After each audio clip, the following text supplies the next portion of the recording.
It started with a sound she had never heard before. Not a cry, not a cough, not a scream, but something in between, something raw and tight and strangled, like a gasp trying to become a breath and failing every time. She turned toward her son, already curled against the wall mattress where he had been resting, and saw the panic in his eyes before he could say a word. He tried to speak, but the air didn't come. Just a wheeze, a whimper. His chest rose fast, but too shallow. She didn't wait. There wasn't time to question or check or think. She just moved, grabbed him in her arms, his small legs limp against her side, his body warmer than it should be. She didn't even put on proper shoes, only pushed her feet into whatever sandals were near the door, tied his blanket around him to keep him from the cold, and walked out into the night with no destination but one: help. The streets were already quiet, the way they are in the neighborhoods that people don't care about after sunset. The kind of place where ambulances don't come fast, and when they do, they leave slower. She didn't have a car. She didn't have anyone to call. What she did have was a clinic, a small private medical center that stayed open overnight, one of the only places she knew of that had doctors available past midnight. It was nearly 40 minutes on foot, but she had made that walk before, though never like this, never with her son's breath slipping away in her arms. With every block, his body felt heavier. She kept adjusting him, whispering things like, "Hold on, and we're almost there," even though they weren't close yet. She passed quiet houses, barking dogs, closed storefronts, and no one looked out. She didn't expect them to. She just walked.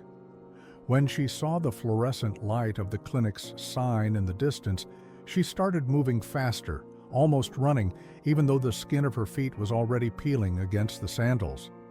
The glass doors opened with a soft, mechanical hum when she stepped onto the mat.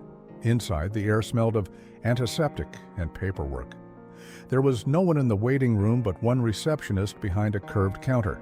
The woman didn't look up right away, just kept typing. When she finally did, her eyes landed on the boy in her arms. She said nothing at first, then asked with a bored voice, "Is he the patient?" She nodded, breathless. "He can't breathe. Please, I need a doctor now." The receptionist didn't move. She pointed to a small laminated sign taped to the desk. The mother leaned forward and read the words, "All consultations must be paid before service. No exceptions." Her mouth went dry. She opened her purse with trembling hands and laid everything she had on the counter. A few coins, a crumpled bill. Not enough. Not even close. She looked up at the woman behind the desk and said, "This is all I have, but please, he's just a child. Please." The receptionist shook her head. She said she was sorry, but policy was policy. The doctor couldn't see him without payment. She said she understood the urgency, but rules were rules. She suggested going to a public hospital. The mother blinked. The nearest public facility was hours away and not even open overnight. She knew that. Everyone knew that. The woman behind the desk must have known that too, but she said it anyway, as if it meant something. The mother looked down at her son. His lips were a shade too dark, his skin too pale. He was still breathing, but wrong, tight and shallow and weak. She thought about arguing, but the words didn't come. She thought about yelling, demanding to see a doctor, throwing something. But none of that would help. She knew it. And the worst part wasn't that the receptionist was cold. It was that she was used to this. She had said it all before. So the mother backed away from the desk. Still holding her son, she stepped outside, past the sliding glass doors that hissed closed behind her, and she sat down on the concrete ledge just beneath the window. It wasn't a bench. It wasn't meant for sitting. But she sat there anyway, holding her child, rocking him, watching the light inside the clinic flicker. She sat with nothing but a wool blanket between her son and the wind, watching people come and go. Some of them glanced at her. Most didn't. She didn't cry. Not yet. She couldn't afford to. Crying would have meant letting go of whatever thin thread she was still gripping, so she just held him. She listened to every breath he took, counting the seconds between them, trying to convince herself they weren't getting further apart. She whispered his name. He opened his eyes once and tried to smile. That almost broke her. But she swallowed it down, because she had no choice but to be strong. The minutes passed like hours. The sky above had turned the color of iron, heavy and starless. She pressed her forehead against his and whispered again, "It's going to be okay." She didn't know if it was true, but sometimes a mother has to lie with love in her voice, because the truth is too much for a child to carry, too much for anyone. And so the night began, with a mother on the concrete and a child who couldn't breathe, just a few meters away from the help they would never be able to afford. The night didn't grow quieter, it just grew longer. What began as a pause outside the clinic turned into something else, something harder to define. It wasn't waiting, not really, because waiting implies hope. It wasn't protest either, because protest implies power. It was presence, silent, still, and invisible to those who chose not to see. She remained seated on that narrow strip of concrete, her legs going numb, her son nestled against her chest, his breath shallow but still there. That was all she cared about, that they kept coming, one after another, thin and fleeting, but coming. The glass doors behind her opened and closed over and over again. Each time they hissed open, she glanced up. Maybe a nurse stepping out for air. Maybe a doctor checking the lot. Maybe someone who would see what was right in front of them. But every time it was someone else. A patient with a check-in form, a delivery man, a family with insurance cards in their hands and relief on their faces. She didn't resent them. She didn't feel jealousy, just distance. She was no longer part of their world, not in the way that counted. They were inside. She was not. At one point, a man in scrubs stepped outside to smoke. He leaned against the wall a few feet from her, scrolling through his phone. She turned toward him and whispered, "Please, my son." Her voice cracked. The man looked up for half a second, just long enough to register her, nod once and say, "I'm not on shift." Then he turned back to his phone. She didn't speak again. The silence had more dignity. Later, a woman exited the clinic with a clipboard in her hands. The mother stood quickly, nearly dropping the boy in her rush. She begged this woman with her eyes. The nurse met her gaze, hesitated, then looked away, and continued walking. There was a kind of quiet horror in being seen and ignored so deliberately. It didn't feel like cruelty. That would have been easier to fight. It felt like procedure, as if her presence outside was a normal thing, as if sitting on cold pavement with a sick child wasn't cause for alarm anymore. She tried again. A security guard walked by, patrolling the sidewalk. She rose and called out softly, "Sir, please, is there any way?" But he cut her off before she could finish, told her she couldn't block the entrance, told her she needed to move along. She nodded, obedient as always, and shifted slightly to the side, just enough to not be in the way, still close enough to the building to feel like she hadn't given up entirely. As the night dragged on, cars came and went. Some of the drivers noticed her, most didn't. One woman in a luxury SUV rolled down her window and asked if she was okay. The mother opened her mouth to explain, but before she could say anything, the light changed and the car pulled away. That moment stayed with her longer than it should have, not because it was cruel, but because it was the closest anyone had come to caring. She began to feel the cold in her joints, not just on her skin, but deep inside, where it settles and stays. Her feet, bare except for the thin sandals, were already beginning to swell. She shifted the boy's weight to her other arm, careful not to wake him, though he wasn't really asleep. He was in that half place where children go when their bodies are fighting something they don't understand. His breathing hadn't improved. If anything, it had grown slower, but still he was alive, still warm. She pulled the blanket tighter around him, unzipped her own thin jacket and wrapped it around his shoulders. The wind didn't care. It cut through everything.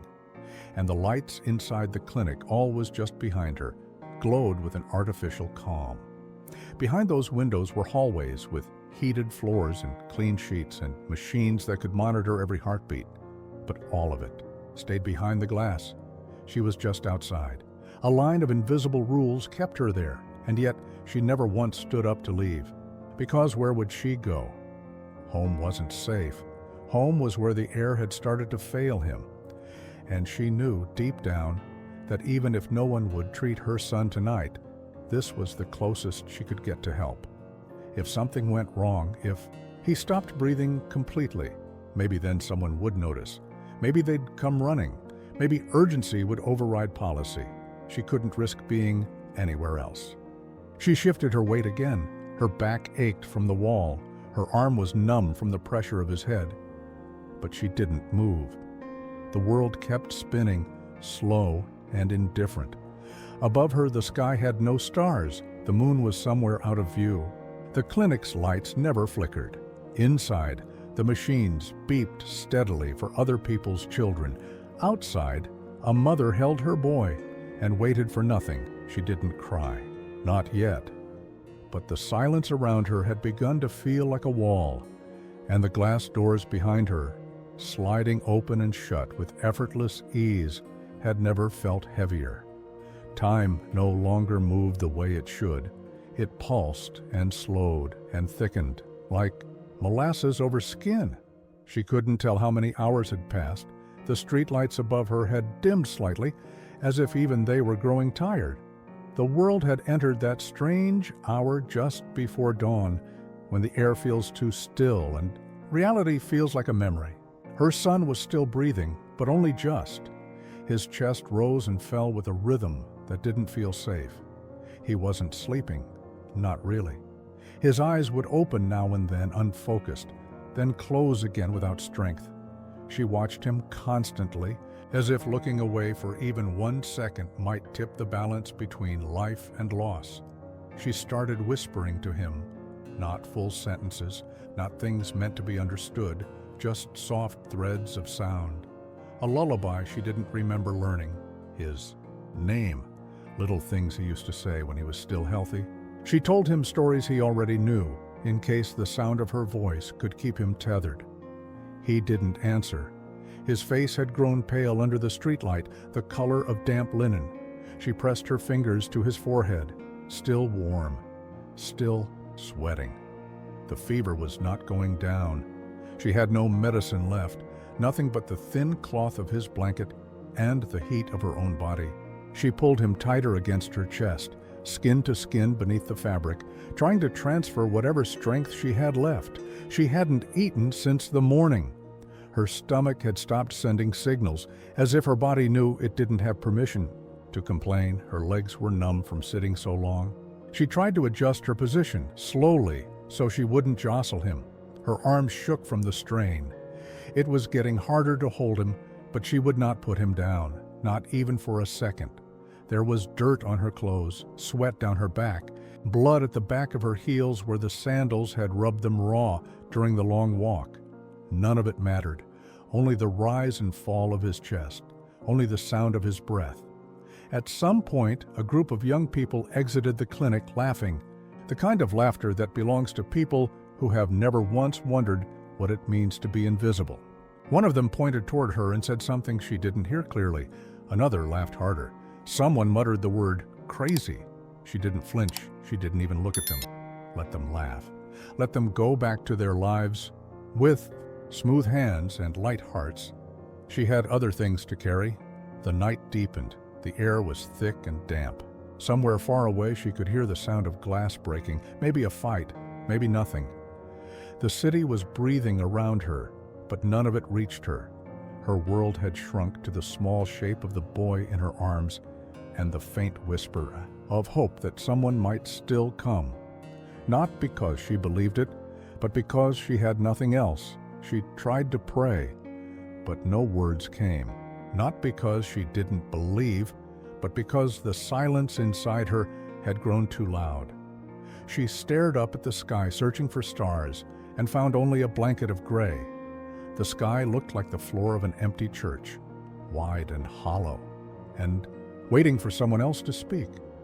She leaned her head back against the concrete wall and closed her eyes, just for a moment, but her body jerked awake. She had nearly dozed off. A wave of fear swept through her as she looked down at her son, still breathing, still warm. She let out a breath she didn't know she'd been holding. The cold settled deeper into her spine. Her fingers began to lose sensation.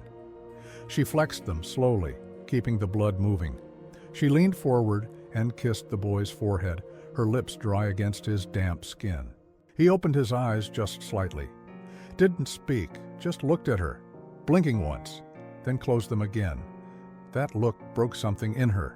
Not loudly, not with a sound, but the way a branch breaks slowly under the weight of too much snow. Quiet, inevitable, and complete. She didn't know if it was strength or desperation that kept her upright. Maybe both. Maybe neither. Maybe she had passed the point where those things mattered. Her back ached. Her head throbbed. Her whole body wanted to collapse. But she stayed. Because leaving wasn't an option. Because sitting there, alone, unnoticed, unhelped, was still better than being further away. She looked into the clinic again. Behind the windows, a woman was adjusting a patient's IV. A nurse was typing on a computer. A doctor was laughing at something on a screen. The world inside moved on, perfectly ordered, behind the glass. She remained outside. She wasn't crying. But the tears were closer now, not because of pain, not even because of fear, but because of the helplessness. Because she was doing everything she could and it wasn't enough.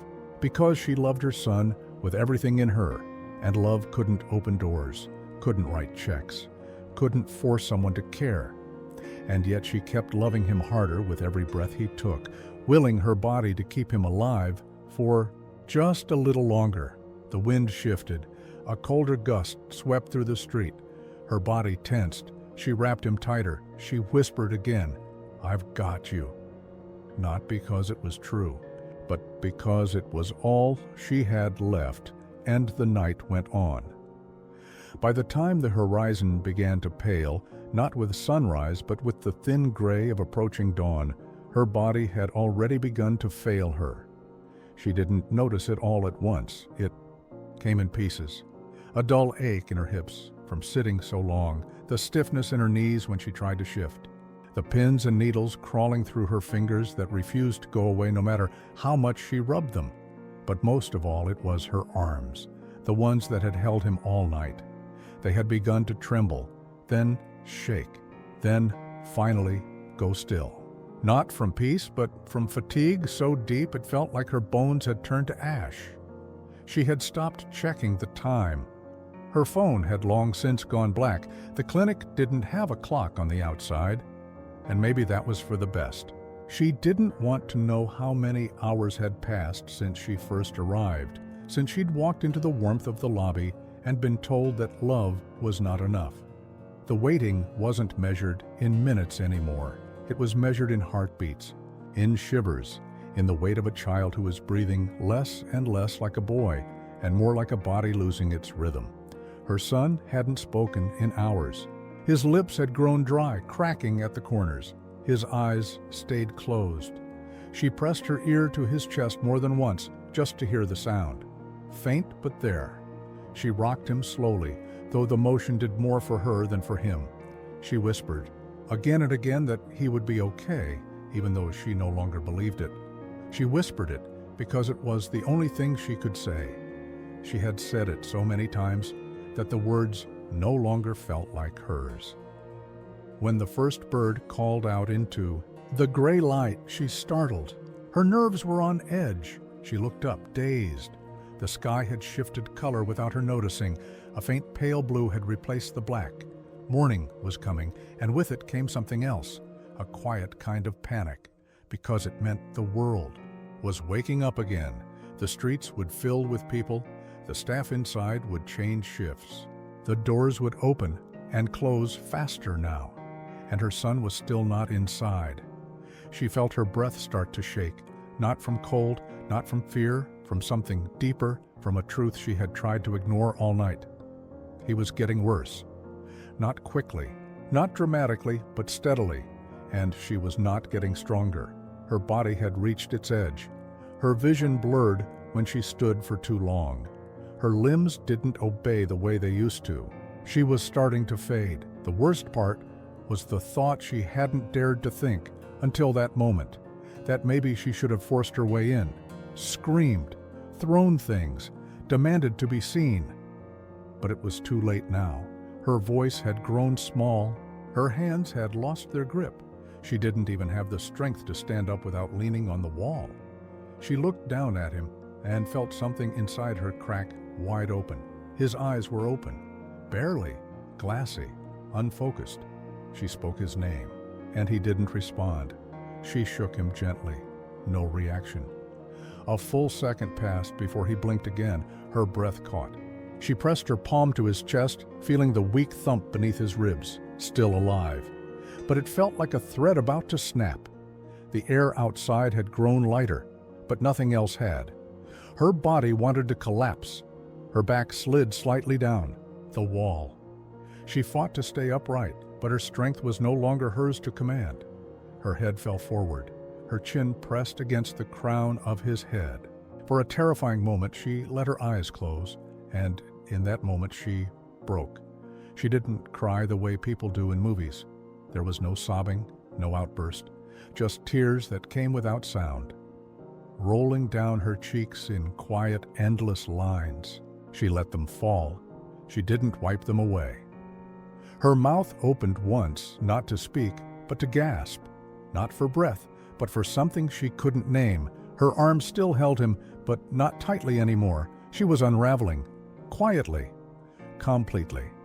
She whispered, "Please," but not to anyone, not to a god, not to the sky, not to the people behind the glass, just to the air, just to whatever might be listening.